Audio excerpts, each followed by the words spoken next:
I've been playing and testing Cindra over the last couple of weeks, and one thing I've really noticed is that Cindra struggles into the assassin matchup, but Slippy in particular. Slippy is such an issue for Cindra because they're able to throw so much aggression at you with the 0 for 3s and 0 for 4s, flicking the daggers and marking you, but it's also 0 for 3s and 0 for 4s with disruption. Being able to disrupt your hand, disrupt your arsenal, and then again disrupt your dagger game plan by giving us frailty tokens can really put us in an awkward spot. And so Cindra can struggle into this matchup. The other big problem for us is that Slippy is able to block very efficiently and really cover mask. With Sink Belows, other defense reactions like Lair of the Spider, and just solid 3-block cards in their deck, Slippy is able to block very efficiently and then play solid 2-card hands that put us in a really awkward position because they're denying us mask and still pressuring our hand and our arsenal in these really weird spots. There are a couple of cards that I've noticed that help from Cindra's point of view.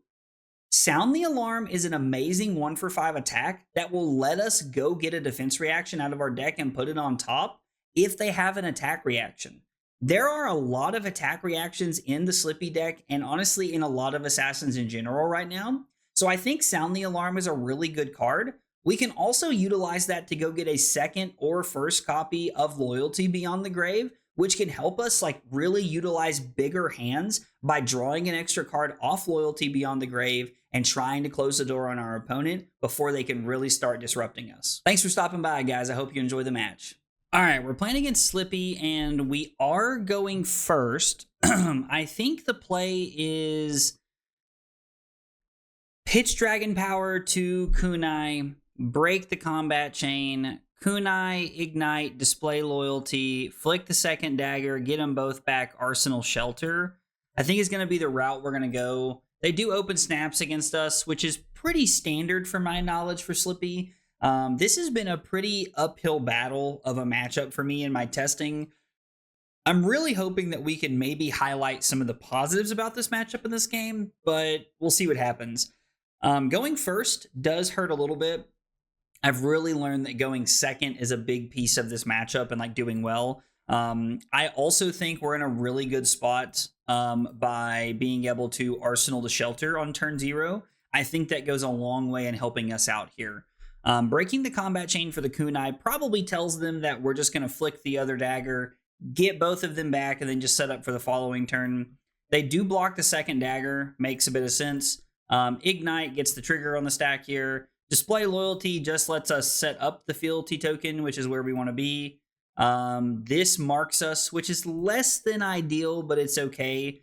Us being marked is not the end of the world against Slippy. It does have some value for them, but it's not the end of the world.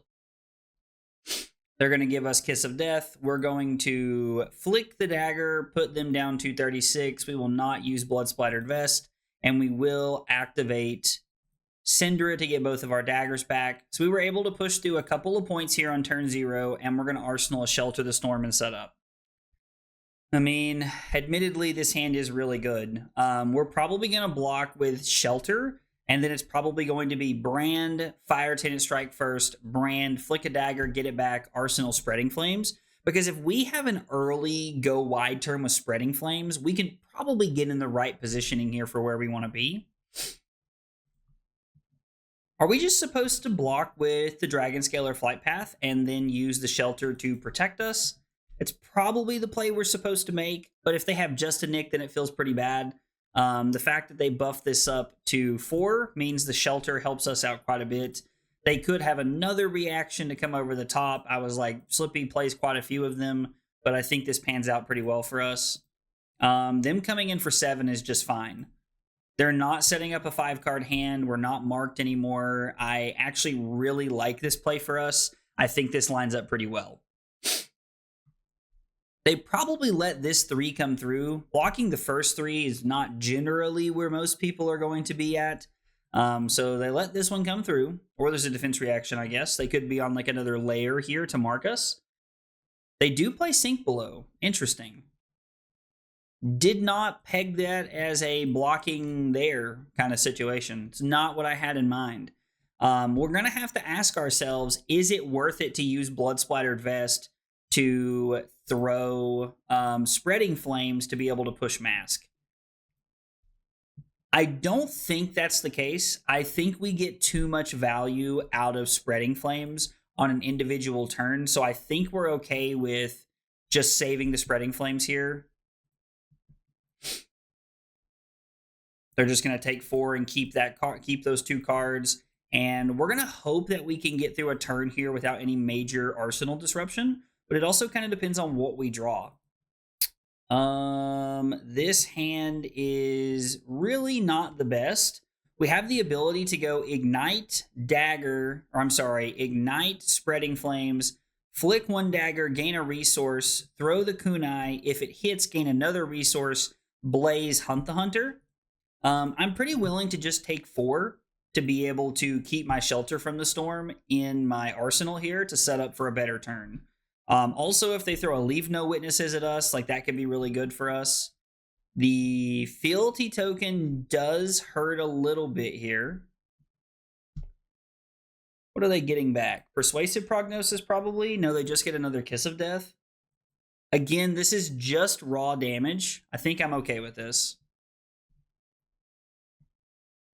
Yeah, they broke the combat chain, so we're just going to take 4, go down to 25, and then we have a pretty solid hand to crack back with. Now, admittedly, we're not, gonna absolutely crush them here or anything, but this is pretty good. The Frailty token does hurt a little bit, but I'm hoping that we can really get the Hunt the Hunter off. That would be the ideal scenario for us. So now it's going to be Spreading Flames for 2, which feels pretty good here. I think I'm just okay with them blocking. I don't think I want to flick a dagger to throw a dagger, actually. I think we're just going to let this... no, actually, we're going to flick the dagger here, and we are going to utilize our chess piece. I mean, they could have a Shelter in response, but I doubt it. So we're going to utilize our chess piece here to gain a resource. And then this is going to be 4 on hit Mask, which feels pretty good. If they have a defense reaction, it feels not great, which they clearly do here. I mean, Lair of the Spider doesn't stop the Mask hit, so we get to just draw a pretty good card here. We can throw Hunt the Hunter. We do not have a Loyalty yet, which is worth noting. Man, this is tough. Do we throw Kunai for 2 into Sound the Alarm, pitching the Hunt the Hunter? Or I guess Kunai would be for 1. It's 1 more point here, though, which I honestly think is worth. And we're probably just going to pitch the... I think we're going to pitch the Shelter from the Storm here, right? I think that's going to be our play. We could actually just do it all here this turn.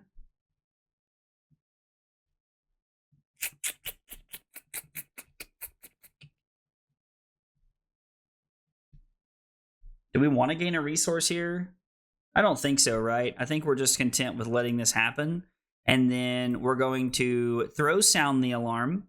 We're going to go get Loyalty Beyond the Grave. They have Spike with Blood Rot, Yellow Shred, Rabble, Pain in the Backside. And they do not have an Arsenal card here. So putting this on top feels pretty clean. So now they have a Rabble and a Spike with Blood Rot.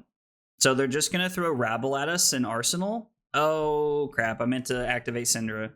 Hopefully my opponent's cool and lets me go back. They might here. I'm honestly not sure if they will or not. Okay. I was like, sometimes our opponents won't let us do that. And to be honest, we are in the, competitive CCQ. So honestly, I understand. When they make that decision, I'm always like, yeah, it feels bad, but I get it. So we know this is a Spike with Blood Rot. So I'm just going to block 3 and keep life total up here. And then we're going to get to have a really aggressive turn. I actually really like this turn cycle and what this looks like for us. We have a pretty solid hand here. So it's going to be Ignite for 2 go again. We get the effect. We're going to be able to play the entire hand this turn cycle. So it's going to be Ignite, Dagger, Hot on Their Heels, into Flick a Dagger, gain a resource. If the Kunai hits, we'll just gain a resource now. We let them know ahead of time that it is coming. but I think that's okay because I would rather just be prepared if I'm being honest. And then we have Hot on Their Heels, which is on hit mask, which it looks like they're going to give us. They do give us mask. Their hand must be insane this turn. And then we get to go Lava Burst for 5. Yep, Lava Burst for 5. This hand's really good. We're going to activate Flick Knives. So we're going to throw a dagger at them. We are not going to gain a resource. We activate a fealty, which means our March of Loyalty gets go again here. When this hits, we're going to activate Flight Path to be able to give this go again. Looking like a really good turn for Flight Path here. March of Loyalty for 4 go again because we've made a fealty token.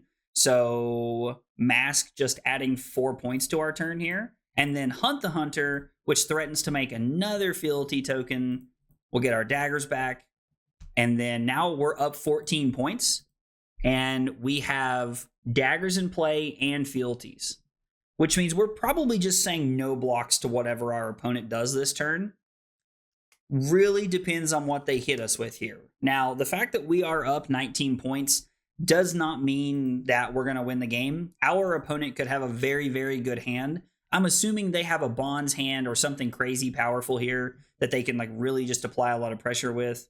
They hit a brand, like there's a good chance they hit a 0 for 3 or a 0 for 4 they can just throw at us. So they're probably just going to throw it at us. I doubt they'll be looking to set up for next turn here. So we know they have the Spike with Blood Rot in Arsenal, which is something we do have to be aware of.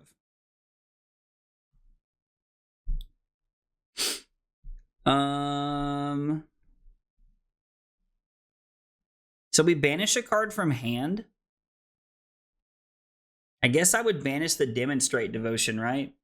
Or I would banish the Display Loyalty, and I would go Dagger, Dagger. If either one of them hit, gain a resource, Demonstrate Devotion, Hunt the Hunter. So I think we're just going to take this, right? They're going to flick a dagger at us to mark us, and then they're going to gain a resource, and they're going to play the Spike with Blood Rot. The other option we have is to block 6, but I think this is fine. I actually feel pretty comfortable with just losing our Display Loyalty here. Yeah, I feel pretty comfortable just losing the Display Loyalty this turn.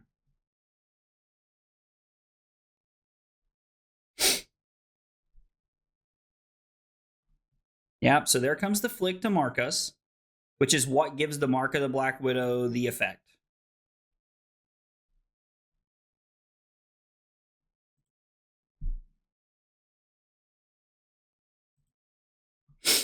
Yeah, so we're marked. Spike with Blood Rot. Oh, they had double Spike with Blood Rot. Yo, okay.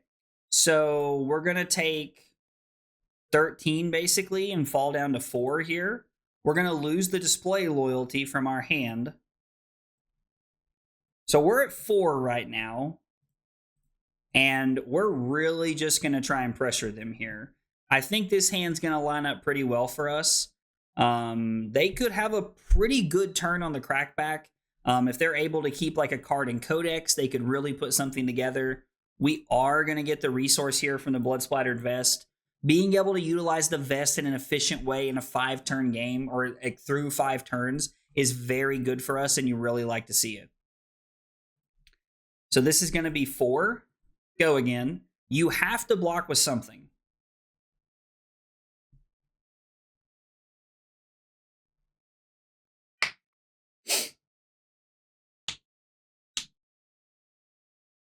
They're kind of thinking here, tanking a little bit. They have to be careful. They are at 3. So, like, they are in a situation where if they take too much damage, the Flick Knives will get them. But we also have to be careful because we're at 4.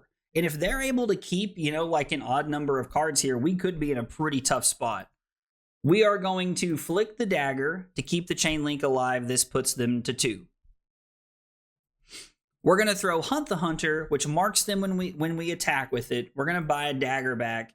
And now this is 5 on hit mask. Going into next turn, I will block with Mask of Momentum pretty much on anything they throw at us. Whether it's a dagger, whether it's an attack. I'm probably not going to block with the Flick Knives unless I draw Blood Runs Deep. We're currently on 2 copies of Blood Runs Deep, and I think that we just want to keep the Flick Knives to try to be able to close the game out if we can. We're going to fall down to 4, and now we're going to play an interesting game from here. If they don't have a prevention effect, this is where we want to be. So this is just 2, and they can flick here. So if we block 2, we take 2 to 2, and then flick puts us to 1, and we get to keep our hand. And I think the Throw Dagger and the Flick Knives just wins the game here. I'm curious to know if they'll actually flick here or not. I mean, it would put us to 1. I don't think they have any like gotcha wins in their deck. You know, like they're not like Aurora where they have like some burn up and shock stuff. So we're going to fall to 1. Man, this has been a tight game. So it's going to be Rising Resentment. They're going to give us a card. We're going to flick a dagger at them. Actually, I'm not going to do anything because they're dead if they don't do anything. All right, so Lair of the Spider is fine. We're going to go ahead and activate Flick Knives. This does generate a fealty token because they were marked from Hunt the Hunter last turn, which means our March of Loyalty is turned on, which you love to see.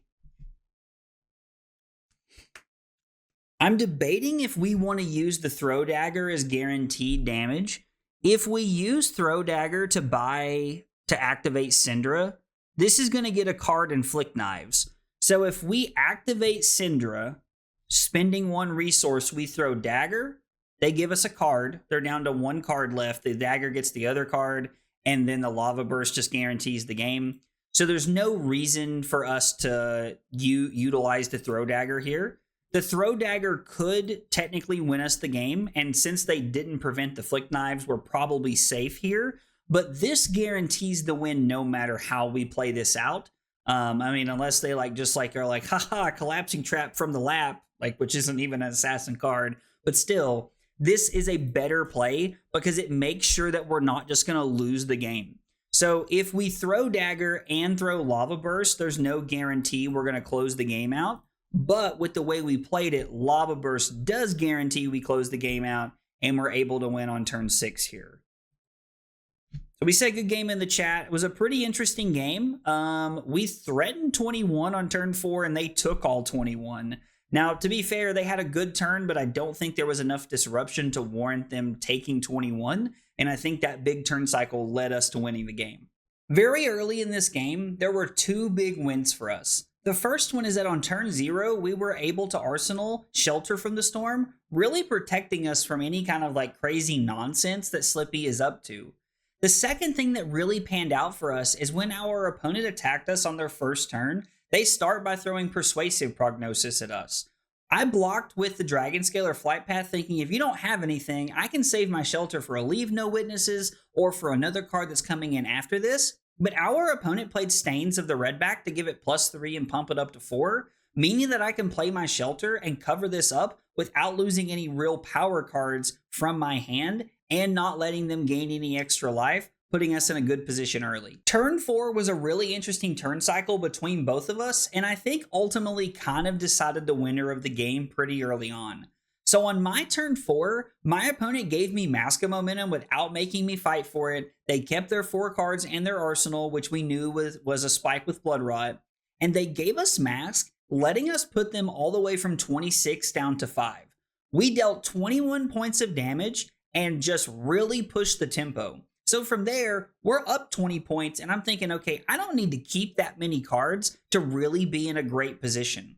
Well, from there, our opponent had a very solid hand. They were able to put us all the way down to 4 when you account for the Pox tokens, and they really applied a lot of pressure. But the biggest issue is that I had a hand that worked, and they only really applied like one awkward spot of tension for me, and that was the Mark of the Black Widow, taking a card out of our hand. But we just got rid of the weakest card in our hand, and we just ended up throwing as much damage as possible, taking every card out of their hand except for 1, I believe, and it put us in the driver's seat. So the fact that our big turn came first is really the deciding factor in this game, but I can't decide if I think it's correct for my opponent to take 21. I really don't think it is. I just don't think that's a benefiting factor for them. Even with the blue Persuasive Prognosis in their hand, they could have blocked like 6 or 9, and then they could have attacked with Prognosis, flicked the dagger to mark me, gained a resource, and then played the Spike with Blood Rot from their arsenal to be able to gain some life,